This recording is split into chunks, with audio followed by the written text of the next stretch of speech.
सुर्खियों में। नमस्कार, हमारे खास कार्यक्रम सुर्खियों में आपका स्वागत है। मैं हूं आपके साथ दीपा सिंह। हाल ही में केंद्रीय कैबिनेट की बैठक हुई है, जिसमें 5 भाषाओं को शास्त्रीय भाषा का दर्जा देने की मंजूरी दी गई है।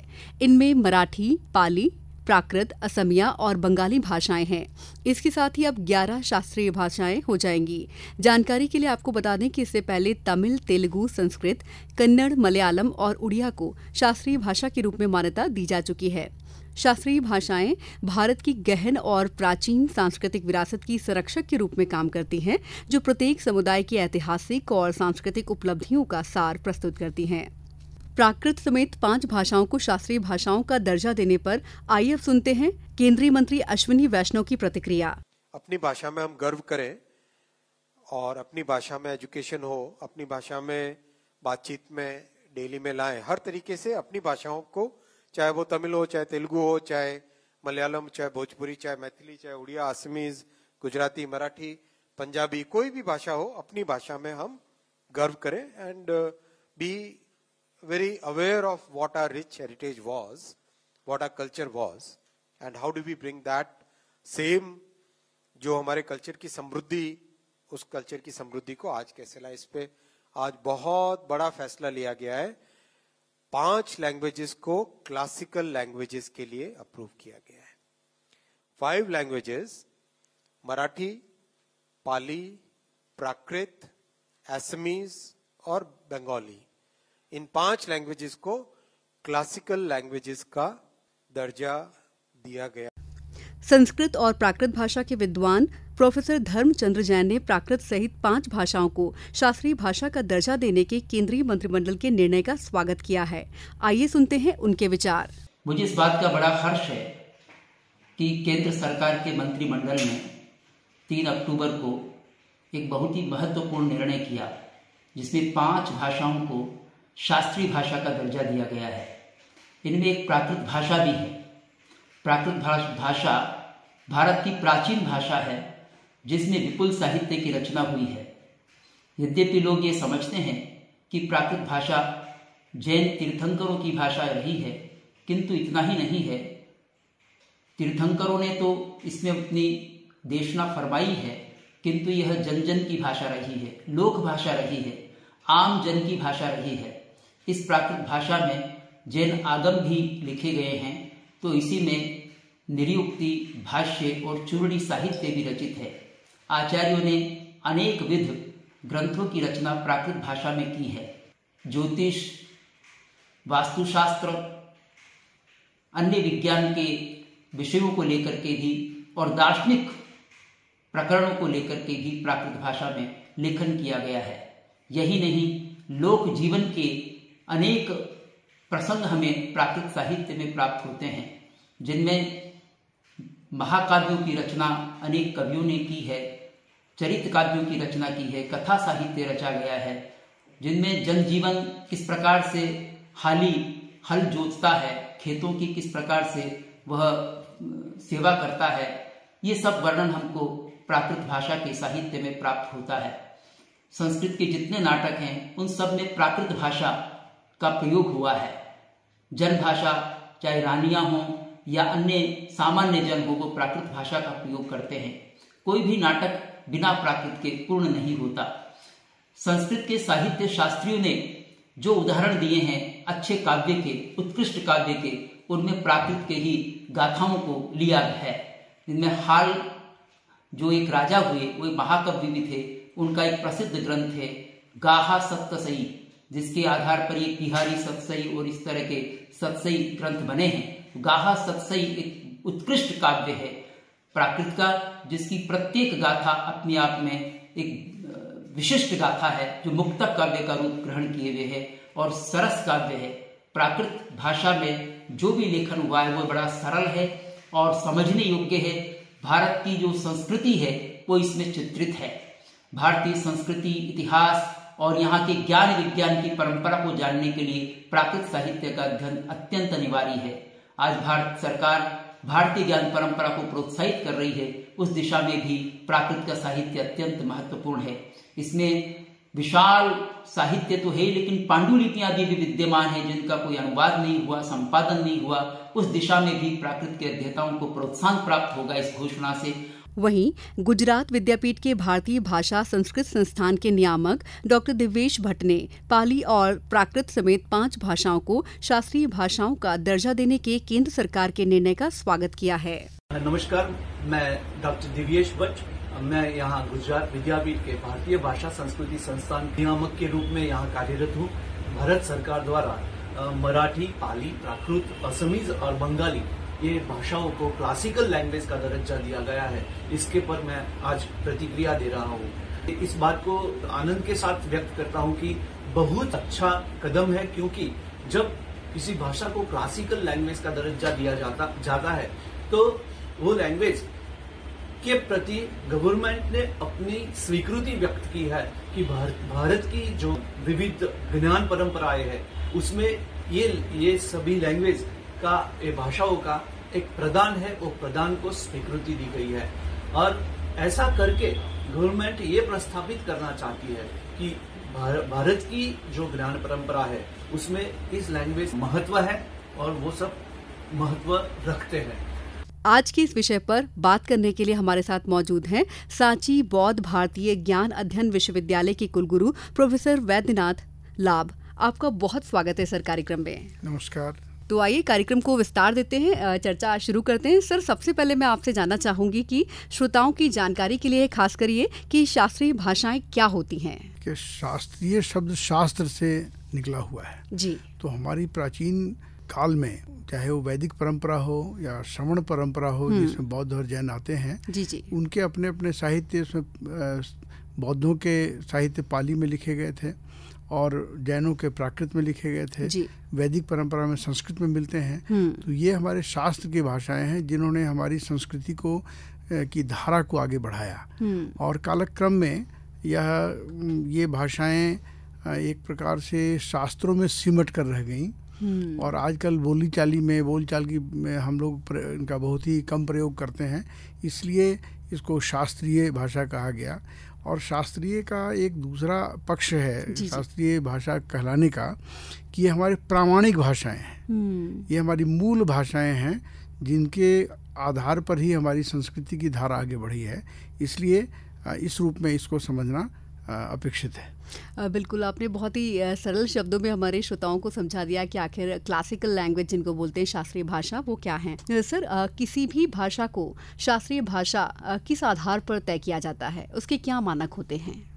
प्रायः देखें कि जब हर एक भाषा की अपनी अपनी प्रकृति होती है, अपना व्याकरण होता है, अपनी परंपरा होती है, तो जो प्रायः 1,500-2,000 वर्षों से पुरानी भाषा हो, जिन पर कि एक उनका व्याकरण अलग रूप से विकसित हुआ हो, उनकी कई बार तो लिपियां भी अलग अलग होती रही हैं। यद्यपि हमारे यहाँ सबसे प्राचीन लिपि तो ब्राह्मी मिलती है और ब्राह्मी में ऐसा कुछ नहीं था कि ब्राह्मी में केवल बौद्ध साहित्य लिखे गए या प्राकृत में या जैन साहित्य लिखे गए, ब्राह्मी सभी लोग प्रयोग करते थे। धीरे धीरे खैर चलिए, लिपि का अलग विषय है, लेकिन भाषाओं के रूप में हम जैसे पाली की बात अगर लें तो भगवान बुद्ध ने या और भी जितने ऋषि मुनि थे उसमें हमारे यहाँ वाचिक परंपरा थी जी। वाणी से अपनी बात कहते थे और लोग, उनके शिष्य लोग जो थे और उनमें कई बड़े बुद्धिमान जिनको कुशाग्र बुद्धि के होते थे, वो सब उनको कंठस्थ कर लेते थे।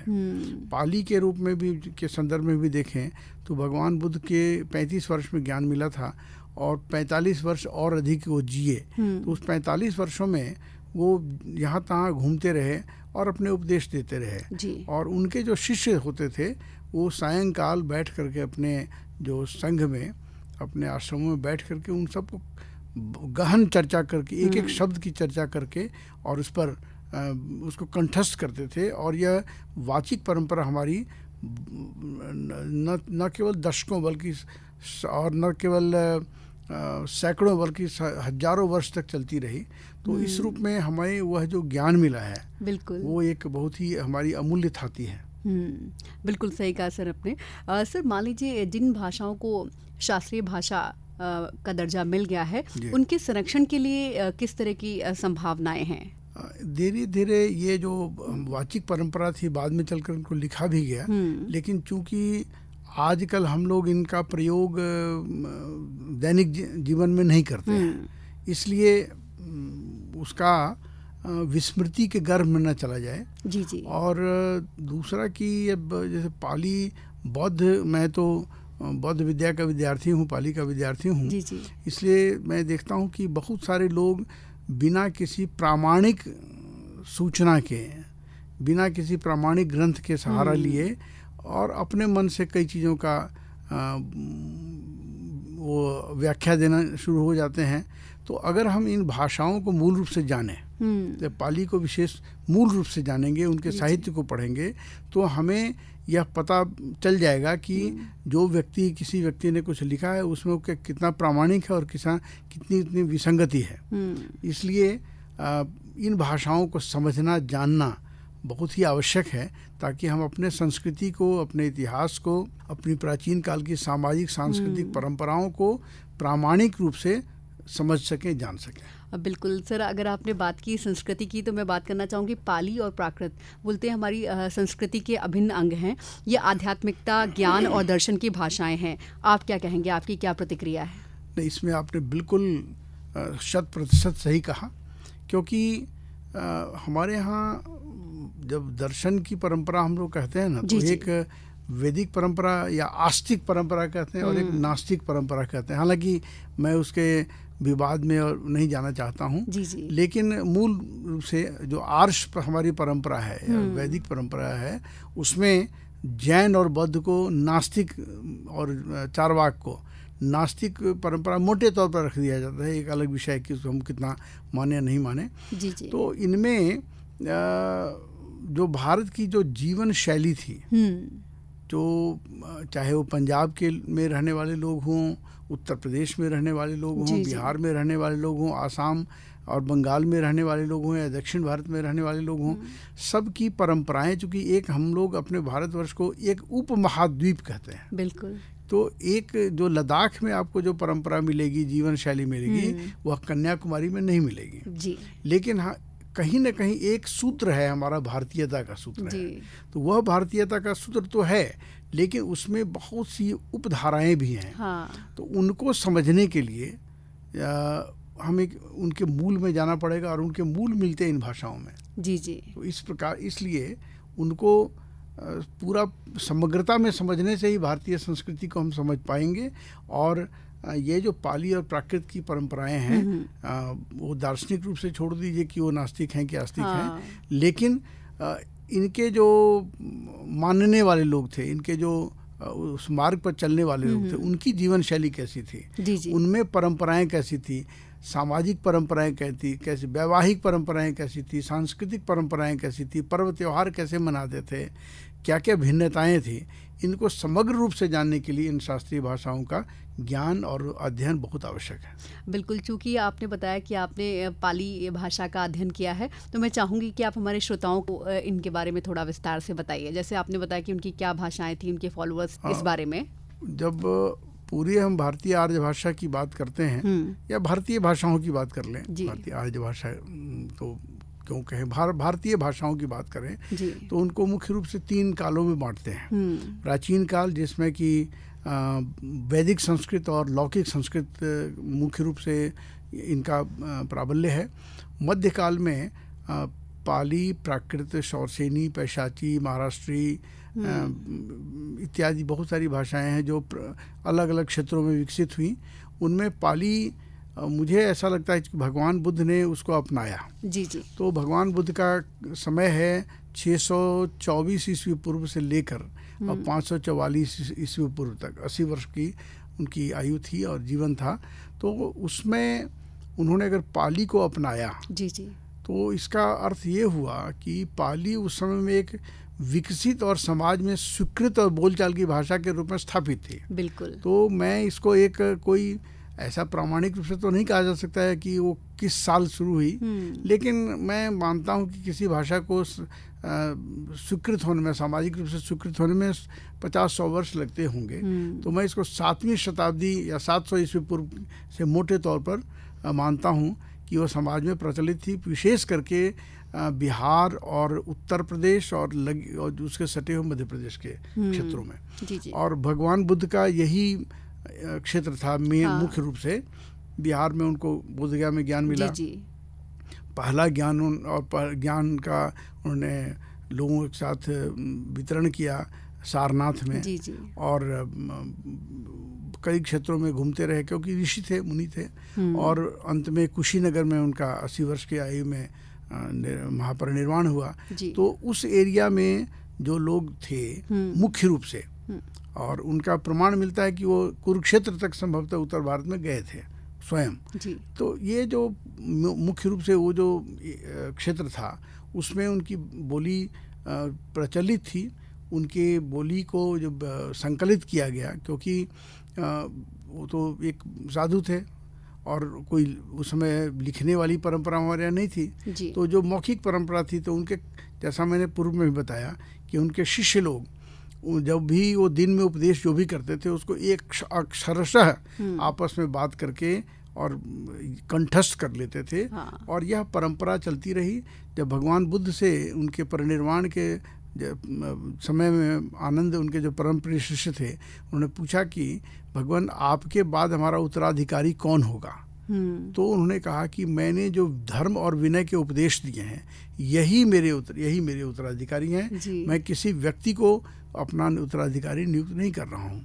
अब प्रश्न ये था कि 45 वर्षों तक वो जहाँ तहाँ घूमते रहे, अपनी बात वाणी से अमृत बरसाते रहे, तो उनका संकलन बहुत आवश्यक था। जी जी। अब उनका संकलन करने के लिए राजगृह में, जो आजकल राजगीर कहते हैं जिसको, मगध की राजधानी थी, तो वहाँ पर 500 बिल्कुल जो श्रेष्ठतम भिक्षु थे, जिनको नीर क्षीर विवेकी थे, जिनको कहीं कोई संशय नहीं था, जिनमें कोई पक्षपात नहीं था, ऐसे 500 योग्यतम, जिसको पाली भाषा में बौद्ध परंपरा अरहत कहा गया, ऐसे लोग इकट्ठे हुए और उन्हें बुद्ध के वाणी का, चाहे वो धर्म का की बात, तो धर्म मतलब यहाँ पर रिलीजन नहीं है, उनके जो सिद्धांत थे उनके लिए है, उनके उपदेशों का संकलन किया। और आनंद ने उसका वाचन किया और उसके बाद सभी 500 लोगों ने उसका बिल्कुल एक स्वर से कहा गया, अप्रूवल दिया। उसी तरह से जो विनय रूल्स के जो रूल रेगुलेशन थे, उनके संबंध में उपाली थे, और उपाली ने जो भी कहा कि जो उसमें के सभापति क्या थे वहाँ के महाकश्यप, वो एक एक कर प्रश्न पूछ रहे थे कि अच्छा उपाली बनते ये बताइए कि भगवान बुद्ध ने पराजी का उपदेश कहाँ दिया? तो उपाली बताते थे कि एक समय भगवान वहाँ थे, ऐसे उन्होंने एक परिस्थिति आई और इस प्रकार से उन्होंने नियम बनाया। तो सब लोग उसको जब अप्रूवल देते थे तब माना गया कि ये बुद्ध वचन है। तो ये वाचिक परंपरा में चलती रही और प्रथम शताब्दी ईस्वी पूर्व में आकर के श्रीलंका में इसको पहली बार लिखा गया। जी जी। भाषा पाली थी और लिपि वहाँ की सिंगली थी। तो ये 500 वर्षों की जो यात्रा है वो मौखिक यात्रा थी। बिल्कुल। ऐसा ऐसा हो सकता है, कोई उसकी संभावना से इनकार नहीं किया जा सकता कि कुछ इसमें थोड़े बहुत संशोधन हुए हों, थोड़ी बहुत विकृति आई भी होगी, लेकिन मोटे तौर पर हम कह सकते हैं कि यही प्रामाणिक बुद्ध की वाणी है। बाद में और भी आचार्यों ने लिखे, नागसेन हुए 4वीं-5वीं शताब्दी में, अट्ठकथा मतलब उस पर भाष्य लिखने की परंपरा आई, बुद्धदत्त, बुद्ध घोष, धम्मपाल हुए, और भी लोग हुए, पाली के आचार्य बहुत सारे हुए, उन्होंने अपने समय समय पर बातें लिखी। इसमें वो सारा का सारा जो साहित्य है, विपुल साहित्य है, वो पाली का साहित्य है। और उसमें हम लोग बुद्ध वाणी को त्रिपिटक कहते हैं। जी जी। त्रिपिटक। और बाद के तो पिटकेतर या पिटकोत्तर कह सकते हैं, पिटक के बाद। तो अच्छा, एक और बात मैं इसमें जोड़ना चाहूँगा कि न केवल भारतवर्ष में अपितु Sri Lanka, Myanmar, Thailand, Laos, Cambodia, ये मुख्य रूप से जो स्थविरवादी देश हैं, उन जहाँ पाली की परंपरा काफ़ी मान्य है और वही चलती है, उन सबों ने के परवर्ती आचार्यों ने भी अपने उस भाषा में, पाली भाषा में बहुत सारे ग्रंथ लिखे। ये पूरा का पूरा जो विपुल साहित्य है, वो इसको पढ़ना समझना हर तरह से आवश्यक है। और हमारी सरकार ने जिस प्रकार से इसको मान्यता दी है, बिल्कुल। तो लोगों में बहुत उत्साह है इसको लेकर के, बहुत आनंद है, उत्साह है। और हम सब लोग, हमारे आदरणीय प्रधानमंत्री जी और उनके मंत्रिमंडल के हमारे जो अन्य विद्वान मंत्रीगण हैं, उनके और जो लोग लगे हुए हैं, उन सब के प्रति हम बहुत ही आभार भी व्यक्त करते हैं कि एक हमारे जो चिर प्रतीक्षित आवश्यकता थी वो क्षण था, वो आ गया। बिल्कुल सर, आपने इतने आसानी से जो पाली भाषा की इतनी लंबी यात्रा है इतने सरल शब्दों में हमारे श्रोताओं को समझाया है, इसलिए हमने भी आपको इंटरप्ट नहीं किया कि मैं और अपना दूसरा सवाल दागूं। सर, अगला सवाल ये लेंगे कि पाली और प्राकृत जैसे ये भाषाएं हैं, तो मध्य प्रदेश सबसे अहम राज्य है, क्या और किस तरह से हमारे प्रदेश में और भाषाओं को लाभ होगा? देखिए, मध्य प्रदेश में जहाँ तक है, मध्य प्रदेश की धरती अपने आप में भारतीय संस्कृति का, समझिए इसको केंद्र हृदय प्रदेश, हृदय प्रदेश कहते हैं। तो हृदय तो कितना महत्वपूर्ण है हमारे शरीर में। हृदय से हम सारा गंदा रक्त आता है और शुद्ध होकर के बाहर शरीर के अन्य भागों में फैलता है। तो जो हृदय का कितना महत्वपूर्ण स्थान है, ये हम सब इसमें और अधिक व्याख्या करने की आवश्यकता नहीं है। और भारतीय भाषाओं पर मैं देखता हूँ कि यहाँ पर जो साहित्यिक जो संस्थाएं हैं, संगठन हैं, और हिंदी के प्रति गतिविधियां हैं, संस्कृत के प्रति गतिविधियां हैं, ये बहुत ही श्लाघनीय है। उसी क्रम में मैं देखता हूँ कि मध्य प्रदेश सरकार ने पाली भाषा के अंतर्राष्ट्रीय महत्व को समझते हुए सांची बौद्ध भारतीय ज्ञान अध्ययन विश्वविद्यालय की स्थापना की। मैं व्यक्तिगत रूप से भी इसकी जब संकल्पना की जा रही थी तभी से इससे जुड़ा हुआ हूँ। जी जी जी। तो इसमें ये बात आई कि मध्य प्रदेश एक बहुत बड़ी भूमिका निभा सकता है। और सांची को इसलिए भी चुना गया कि सांची स्तूप जो है वो विश्व बौद्ध धरोहर है। जी जी। उस रूप में मान्यता प्राप्त है। अशोक के समय में इसको मूल रूप से बनाया गया था, बाद में इसमें कुछ टूट फोड़ हुई, लेकिन फिर से इसको शुंग के समय में, जो कि मौर्य काल के बाद शुंग काल आया, तो शुंग काल में इसको और परिवर्धित किया गया। और आज जो भी रूप हम देखते हैं, इसके द्वार हैं या और भी इसमें लिखावट है, वो सारी मुख्य रूप से शुंग वंश के समय की देन है। तो एक अद्भुत चीज़ है। और सांची का दूसरा महत्व भी है कि अशोक एक ऐसे सम्राट थे जिन्होंने बौद्ध धर्म के प्रचार के लिए, वो भी पाली के माध्यम से, अथक प्रयास किए। और वो पहले व्यक्ति थे जो न केवल मगध के सम्राट होते हुए विभिन्न भारत के कोने कोने तक पहुंचाया, जी जी, अपितु भारत की सीमा के बाहर भी Sri Lanka, Myanmar, Thailand, Cambodia, Laos, Vietnam, इधर पश्चिम में अफगानिस्तान तो हमारा ही भाग था, तो इराक, ईरान, सीरिया, लेबनान, जो पूर्वी ग्रीस है, यूनान, यहाँ तक बौद्ध धर्म का प्रचार प्रसार किया। जहाँ उनका अपना राज्य था वहाँ भी, जहाँ दूसरों का राज्य था वहाँ भी। और एक मानवता का धर्म था ये। इसलिए बौद्ध धर्म को कई सारे धर्मों के बारे में हम देखते हैं कि तलवार के बल पर फैला, लोभ के बल पर फैला। ये ऐसा था कि लोगों को कन्विंस करके, उनको प्रेम पूर्ण व्यवहार करके की बात करें। और इसीलिए एक और खूबी इसमें आ गई कि ये इतना सहिष्णु धर्म था कि जहाँ जहाँ गया वहाँ के संस्कृतियों में रच बस गया। तो आज हमको बौद्ध धर्म के इसमें या पाली की परंपरा में भी देखते हैं कि श्रीलंका में अलग प्रकार का बौद्ध धर्म है, उसके बहुत सारी चीज़ें म्यांमार में नहीं हैं, जो थाईलैंड में हैं वहाँ इधर नहीं देखते हैं, कंबोडिया में है कुछ दूसरे तरह का है, लाओस में है कुछ और तरह का है। तो इसलिए इसमें विविधता भी बहुत आई है। जी जी जी। तो ये पाली भाषा और बौद्ध परंपरा दोनों की एक खूबी है। और सांची में खास करके जो अशोक की ससुराल थी यहाँ पर, और उनके जो पुत्र पुत्री थे महेंद्र और संघमित्रा, उनकी माता जो थी विदिशा की थी।